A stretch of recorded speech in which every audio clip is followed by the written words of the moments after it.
వరంగల్ జిల్లాలో ప్రస్తుతానికి రాజకీయాలు వేడెక్కాయి. ఇటు స్టేషన్ గన్పూర్లో కడియం శ్రీహరి అలాగే రాజయ్య వీరిద్దరి మధ్య ఓపెన్ వార్ డిక్లేర్ అయింది. నియోజకవర్గంలో బీఆర్ఎస్ ఫ్లెక్సీలలో ఇటు కడియం ఫోటోలను పెట్టారు. పార్టీ మారలేదని కడియం చేసిన ఆ సెన్సేషనల్ కామెంట్స్, ఆ ప్రకటనని దాన్ని దృష్టిలో పెట్టుకొని ప్రస్తుతానికి ఇటు ఫ్లెక్సీల్లో ఫోటోలు పెట్టారు బీఆర్ఎస్కి సంబంధించిన శ్రేణులు. మరి బీఆర్ఎస్ ఫ్లెక్సీలపై కడియం కూడా కౌంటర్ ఇచ్చే ప్రయత్నం చేశాడు. ఇటు స్టేషన్ గన్పూర్ నియోజకవర్గంలో అన్ని పార్టీలకి కావలసినోడు ఒకే ఒక్క మగాడు అంటూ కడియం శ్రీహరి హాట్ కామెంట్స్ చేశారు.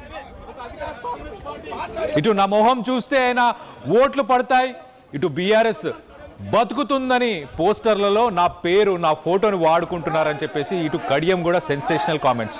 ఒక రకంగా ఇటు రాజయ్యకు సంబంధించిన వర్గానికి సంబంధించిన వాళ్ళు, ఇటు బీఆర్ఎస్ శ్రేణులు, అలాగే ఇటు కడియం శ్రీహరికి సంబంధించిన వాళ్ళు మనం చూడొచ్చు విజువల్స్లో నీట్గా ఆ బీఆర్ఎస్కి సంబంధించిన ఫ్లెక్సీల్లో ఇటు కడియం శ్రీహరి నేను ఇంకా పార్టీ మారలేదు అంటూ ఆయన చేసిన ఆ కామెంట్స్ని మరి మీరు పార్టీ మారలేదు కదా అన్న ఉద్దేశంతో మొత్తానికైతే ఆ ఫ్లెక్సీల్లో కూడా తన ఇమేజ్ని వాడినట్టు తెలుస్తుంది.